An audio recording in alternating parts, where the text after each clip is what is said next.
जब ये 10 question papers आप कर रहे हैं, आपको ये भी समझ में आएगा कि खाली कुछ क्वेश्चंस नोटी नहीं है, कुछ टॉपिक्स भी नोटी हैं, वो भी शैतानी कर रहे हैं। उन टॉपिक्स पे आपके क्वेश्चन ज़्यादातर गलत हो रहे हैं। उन टॉपिक्स को go back to the basics.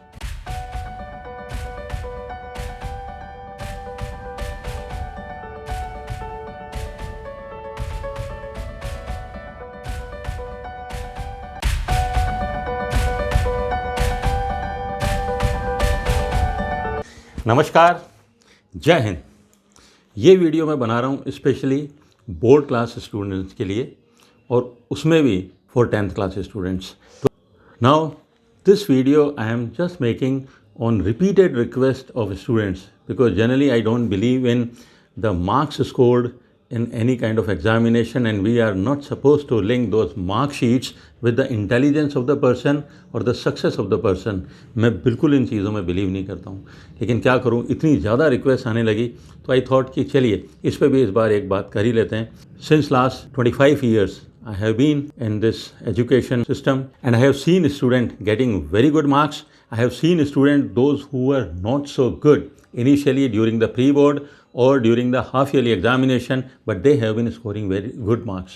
And why they scored good marks, how they scored good marks, what kind of guidances they got, उन सब experiences को जमा करके मैं इस वीडियो में आपसे 3 पॉइंट्स पे बात करने वाला हूँ।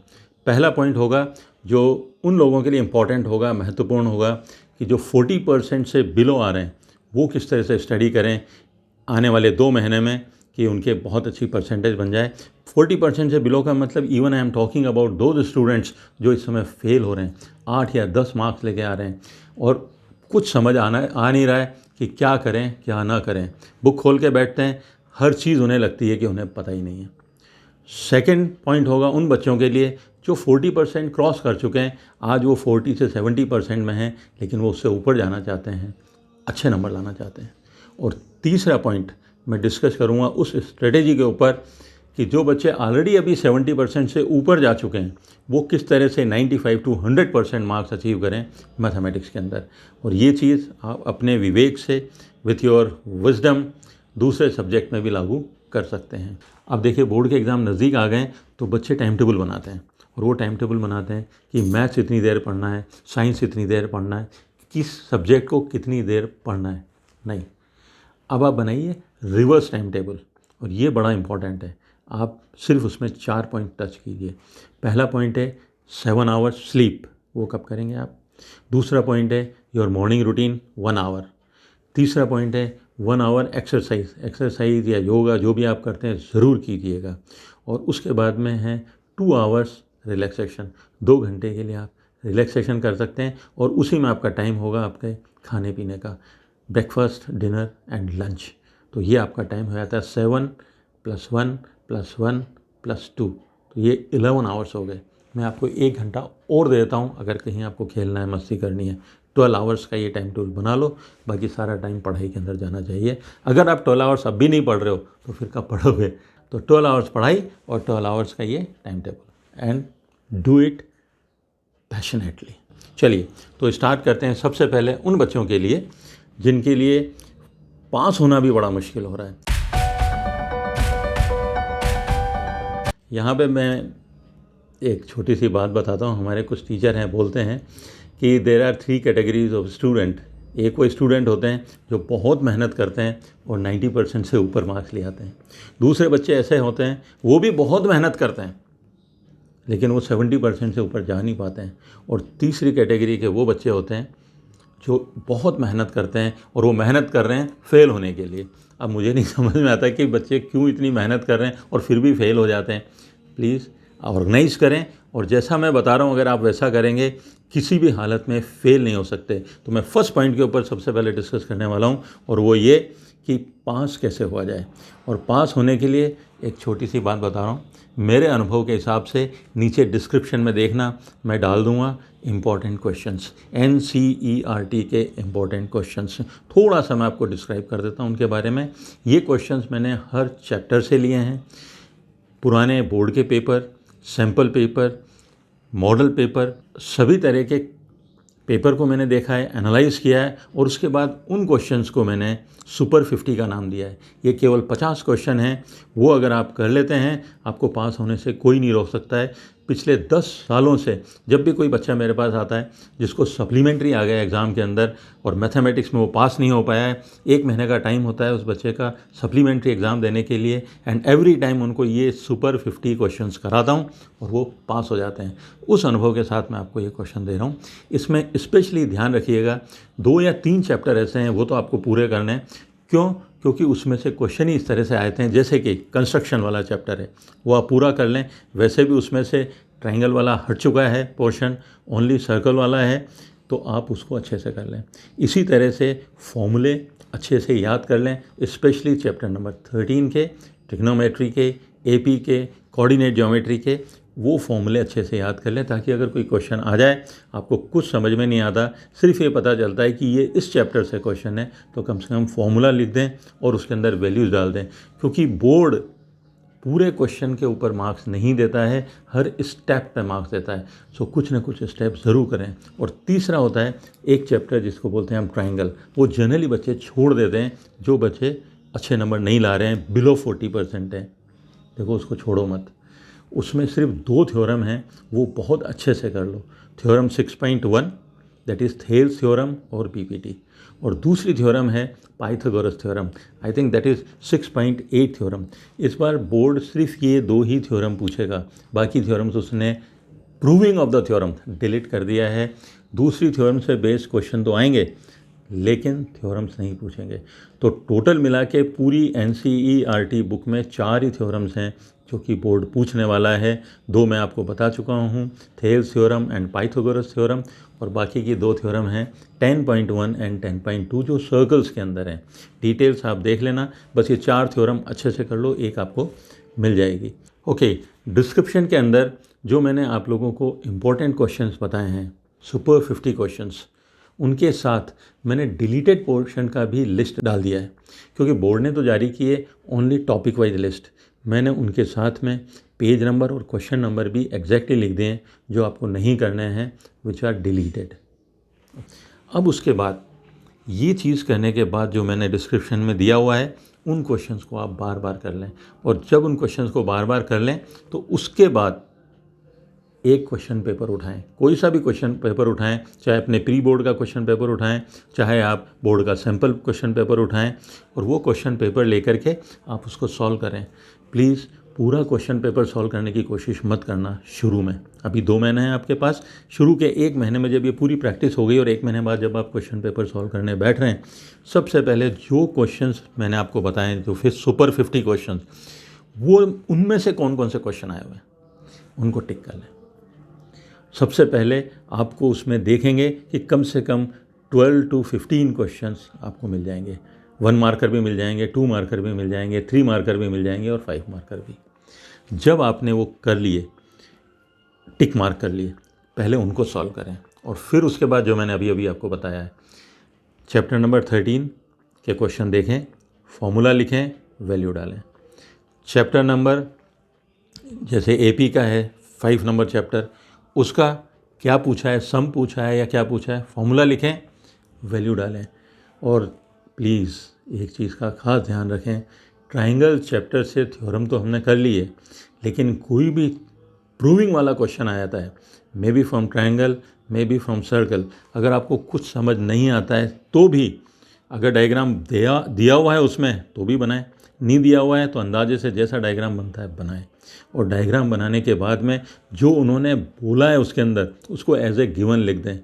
क्योंकि समझिए इस बात को, बोर्ड के अंदर अगर आपने डायग्राम बना दिया, फिगर बना दिया, प्रूविंग वाले क्वेश्चन में हाफ मार्क्स मिल जाता है।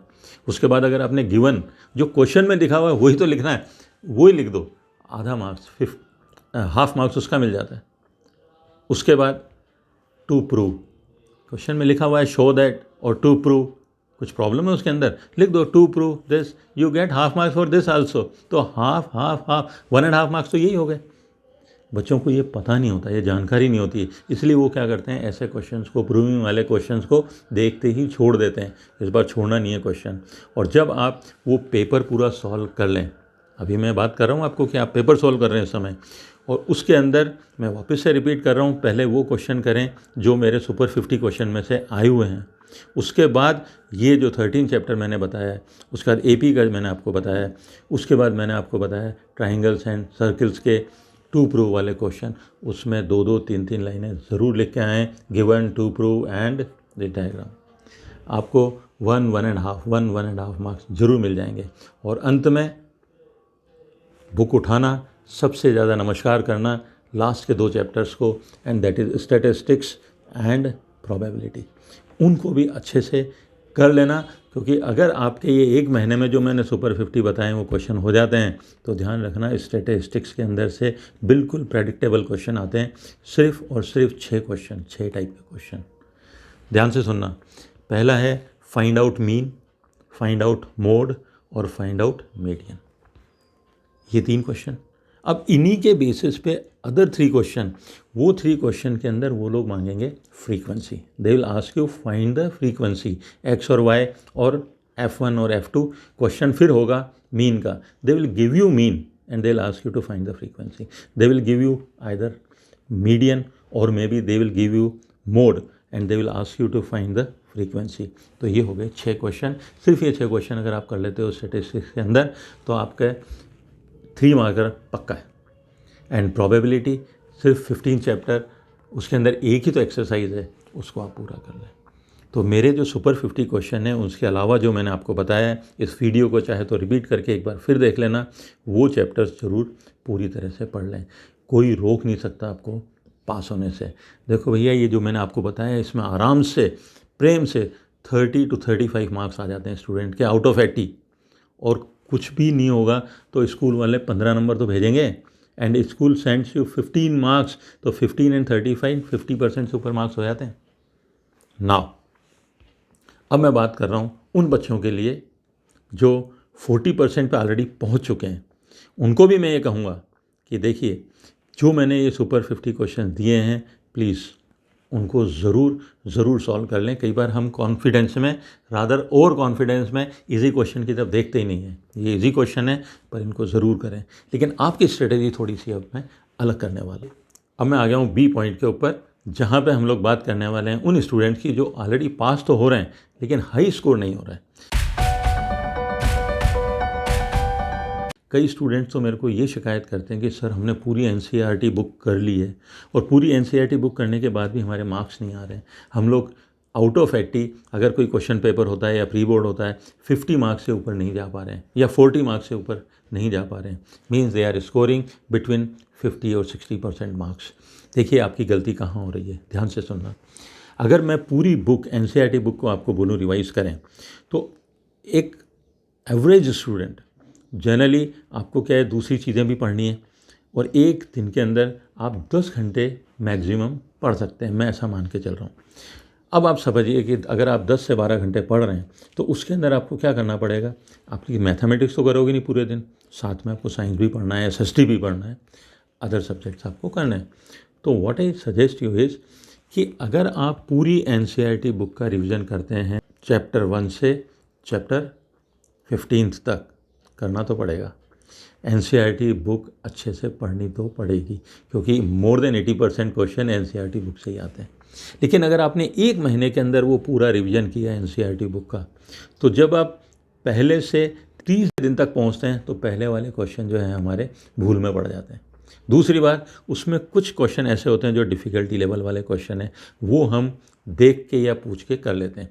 बस ये 2 पॉइंट, इन्हीं को मैं टच करना चाहता हूँ। अगर इनमें सुधार कर लिया आपने, तो उसके बाद में आपको कोई नहीं रोक सकता 80% मार्क्स आने से। देखिए क्या सुधार करना है। पहली बात, रिवीजन आपको 30 दिन में नहीं करना है, बुक का रिवीजन 10 दिन में करना है। और वो 10 दिन में अगर आपने रिवीजन किया, 30 दिन में 3 रिवीजन हो जाएंगे। सबसे इंटरेस्टिंग बात इसकी ये है कि आप 3 रिवीजन करेंगे, 30 दिन में करेंगे, लेकिन क्वेश्चंस उतने ही सॉल्व करेंगे जितने आप एक रिवीजन में करते थे। कन्फ्यूज्ड? ऐसा कैसे होगा? अब सुनिए ध्यान से। आप अपनी बुक को 3 पार्ट में बांटिए। 3 पार्ट्स होंगे एक्सरसाइज के ऑड क्वेश्चंस, एक्सरसाइज के even questions and examples. Now जब आप पहली बार रिवीजन करने बैठ रहे हैं, सबसे पहले एग्जाम्पल्स का रिवीजन करें। जितने भी एग्जाम्पल हैं चैप्टर से या एक्सरसाइज से पहले, सिर्फ उनको रिवाइज करें। टोटल बुक में एग्जाम्पल्स और क्वेश्चंस मिला के जितने हैं उसके 1/3 होते हैं एग्जाम्पल्स। अगर आपने सारे एग्जाम्पल्स किए तो 30 दिन में पूरी बुक का रिवीजन हो रहा था, अब 10 दिन में हो जाएगा। अगर आपने 10 दिन में सारे एग्जाम्पल्स रिवाइज कर लिए तो पूरी बुक का एक तरह से रिवीजन हो गया। हर कंसेप्ट, हर फॉर्मूला आपने यूज़ कर लिया। उसके बाद बैठना नहीं है, सीधे एक्सरसाइजेज स्टार्ट करें। और जब एक्सरसाइज शुरू करते हैं तो केवल और केवल इवन नंबर क्वेश्चंस करें या ऑड नंबर क्वेश्चन करें, आपकी मर्ज़ी है। चलिए हम देखते हैं कि आपने इवन नंबर क्वेश्चन स्टार्ट किए तो केवल इवन नंबर क्वेश्चंस करें एंड डेफिनेटली ये भी 1/3 होंगे। आपका एक और रिवीजन हो जाएगा 10 दिन में। लेकिन यहाँ एक मैं आपको छूट देता हूँ कि कई बार क्या होता है कि जैसे फॉर एग्जांपल आपने क्वेश्चन नंबर 4 किया है इवन नंबर, लेकिन 5th क्वेश्चन आपको बहुत इंपॉर्टेंट ले रहा है, वो आपको बुलाएगा कि मैं को क्यों नहीं सॉल्व करता, प्लीज़ सॉल्व मी। आप उसको बोलो भैया थोड़ा सा वेट कर ले, मैं नेक्स्ट रिवीजन में करूँगा। लेकिन फिर भी वो आपको टैम्प्ट करेगा, बोले नहीं प्लीज़ मैं बहुत इंपॉर्टेंट हूँ, सॉल्व मी। कर लो ना, क्या प्रॉब्लम है, एक्स्ट्रा करने में कोई दिक्कत नहीं है। लेकिन किसी को छोड़ना नहीं, क्वेश्चन को छोड़ना नहीं। एक्स्ट्रा कोई ऐसे 8-10 क्वेश्चन आपको बुलाते हैं, दे कॉल दीज क्वेश्चन, आपके टीचर ने कभी कहोगे तो बहुत इंपॉर्टेंट क्वेश्चन है, कर लो, कोई दिक्कत नहीं है। 20 दिन के अंदर आपके 2 रिवीजन हो गए। पहला रिवीजन था ऑल एग्जाम्पल्स, दूसरा हुआ आपका इवन नंबर क्वेश्चन एंड तीसरा ऑड नंबर क्वेश्चंस। अब जब आपने ऑड नंबर क्वेश्चंस का भी रिवीजन कर लिया, इन 30 डेज़ में आप पूरी बुक को 3 बार घुमा चुके हो, सारे के सारे इंपॉर्टेंट क्वेश्चन कर चुके हो। तो ये पहली प्रॉब्लम मैंने आपकी बताई। जो बच्चे एट अ स्ट्रेच करते हैं पूरी बुक, उसकी बजाय ऐसा करो। और दूसरी प्रॉब्लम मैं आपको बता रहा था कि कई ऐसे क्वेश्चंस होते हैं जो आपसे होते नहीं हैं।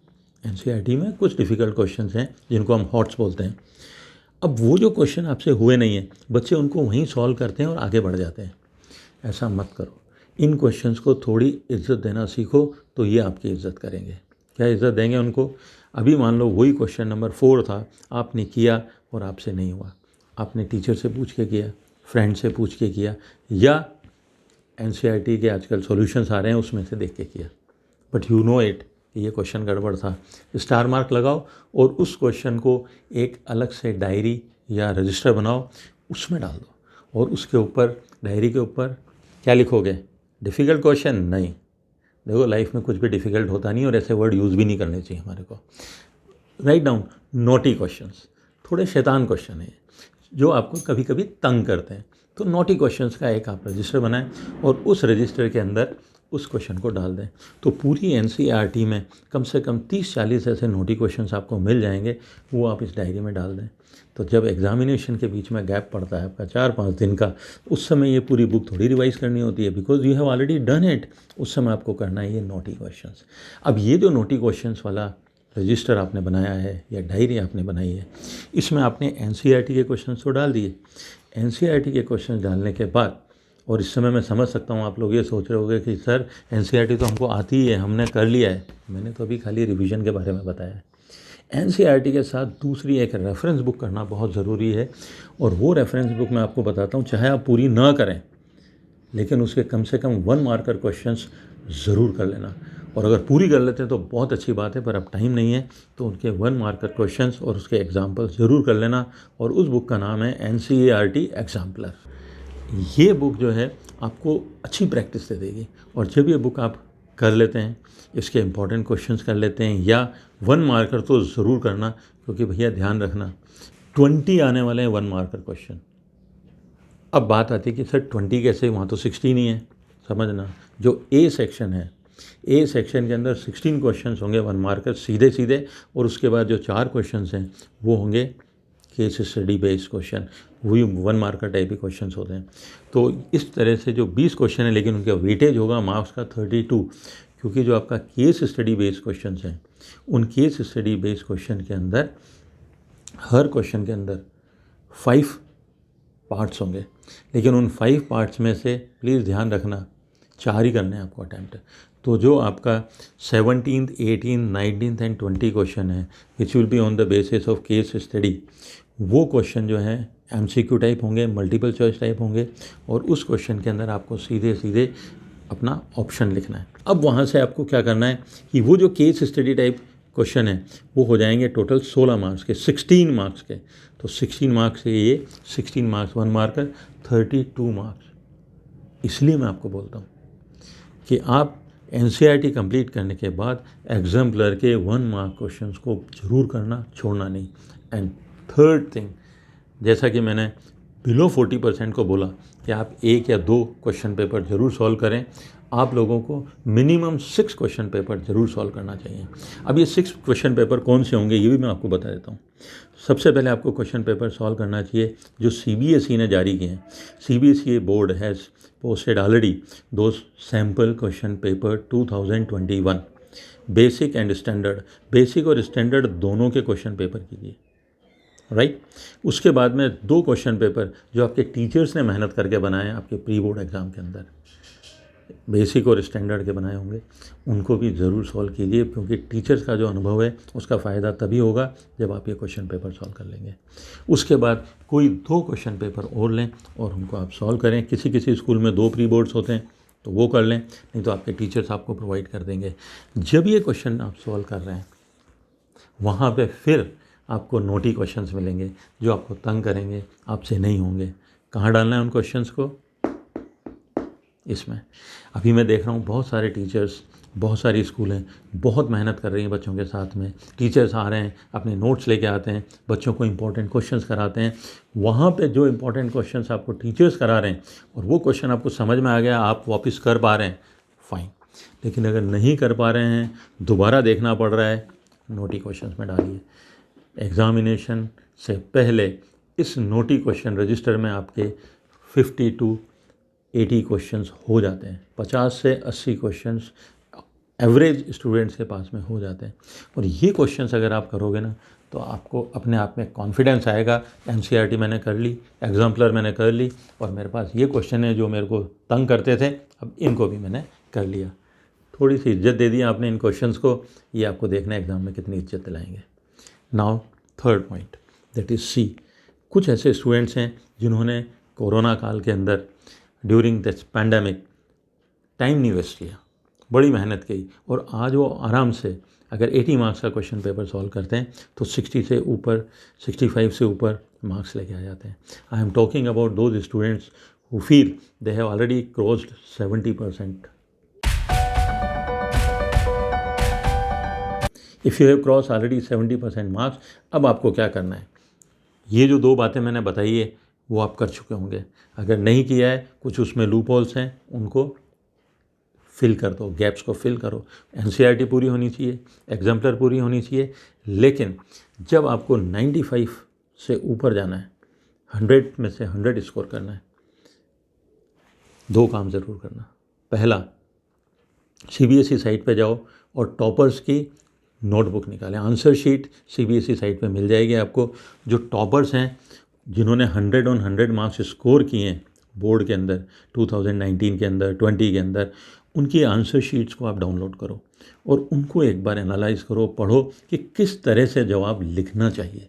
मैं आपको इस वीडियो पे नहीं समझाना चाहता हूँ, आप सीधा सीधा टॉपर्स की जो भी आंसर शीट है डाउनलोड देम, सी देम कि व्हाट दे आर डूइंग, क्योंकि उनको 100 on 100 मिलें। और it's not about mathematics, science में, SST में, इंग्लिश में, हिंदी में, all subject there are student जो प्रीवियस बोर्ड एग्जामिनेशन के अंदर 100 on 100 ला चुके हैं। बोर्ड ने रख दी है उनकी मार्कशीट अपनी साइट पे। Please download and see, that is the first thing, you must do it. Second thing, आप लोगों को कम से कम बता रहा हूँ मैं, 15 to 20 क्वेश्चन पेपर्स सॉल्व करने चाहिए टाइम लगा के। क्यों? क्योंकि जब आप 6 to 8 क्वेश्चन पेपर सॉल्व कर लेते हैं तब आपकी एक स्ट्रेटजी बिल्डअप होती है अपने आप। वो स्ट्रेटजी टीचर नहीं बता सकते। मैं हालांकि इस वीडियो के अंदर बता सकता हूँ आपको कि पहले 5 मार्कर करें, फिर उसके बाद में 3 मार्कर करें, या मैं बता सकता हूँ पहले MCQ करें केस स्टडी वाले, या फिर उसके बाद 1 मार्कर करें। नहीं, ये देखिए जो स्ट्रेटजी होता है, हर स्टूडेंट की डिफरेंट स्ट्रेटजी होती है। हर स्टूडेंट पे डिपेंड करता है कि वो किस तरह के क्वेश्चन को पहले करना चाहता है, समझ रहे हैं? तो जब आप 6 to 8 क्वेश्चन पेपर कर लेंगे, आपको समझ में आएगा कि अगर मैं 5 मार्कर से शुरू करता हूँ तो मेरे लिए आसान होता है, आई फील कंफर्टेबल, या मैं शुरू से स्टार्ट करता हूँ एंड में ख़त्म करता हूँ, आई फील कंफर्टेबल। देखिए यहाँ मैं आपको एक चीज़ और बता देता हूँ कि बोर्ड कभी नहीं कहता कि आप सीरियल नंबर वाइज क्वेश्चन करें, नहीं, वो कभी नहीं कहता। बच्चे सोचते हैं कि अगर हम सीरियल वाइज क्वेश्चन नहीं करेंगे तो मार्क्स कट जाएंगे, एब्सोल्युटली रबिश थिंग। लेकिन फिर भी मैं आपको कहता हूँ, क्योंकि जब टीचर कॉपी चेक करते हैं तो उनको थोड़ा सा आसानी देने के लिए जब भी आप शुरू करें तो 1 to 16 जो 1 मार्कर क्वेश्चन है वो एक साथ करें।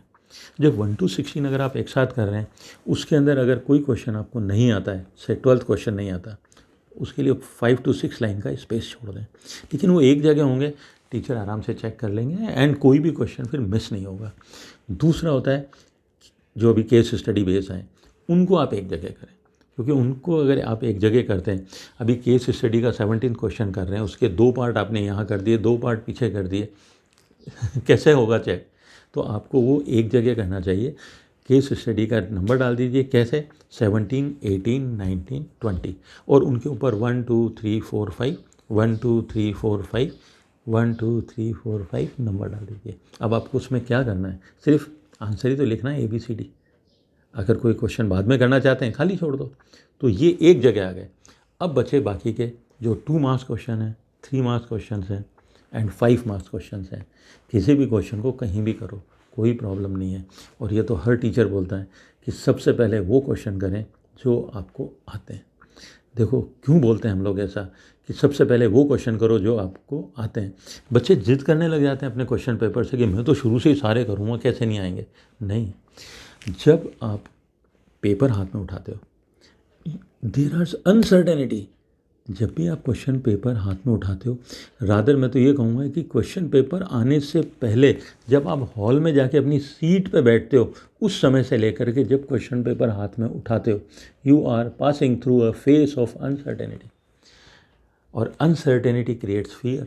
तो ये नेचुरल है, नॉर्मल है। और जब ऐसा होता है तो एड्रेनल फ्लो होना शुरू हो जाता है। एड्रेनल आपकी बॉडी में ऑक्सीजन को खा जाता है, कमी कर देता है ऑक्सीजन की, और उस समय आपको बड़ा नर्वसनेस फील होने लगती है। उस नर्वसनेस को हटाने के लिए, उस एड्रेनल फ्लो को सबसाइड करने के लिए क्या करना है? लॉन्ग ब्रीथ, क्योंकि ऑक्सीजन की कमी हो रही है।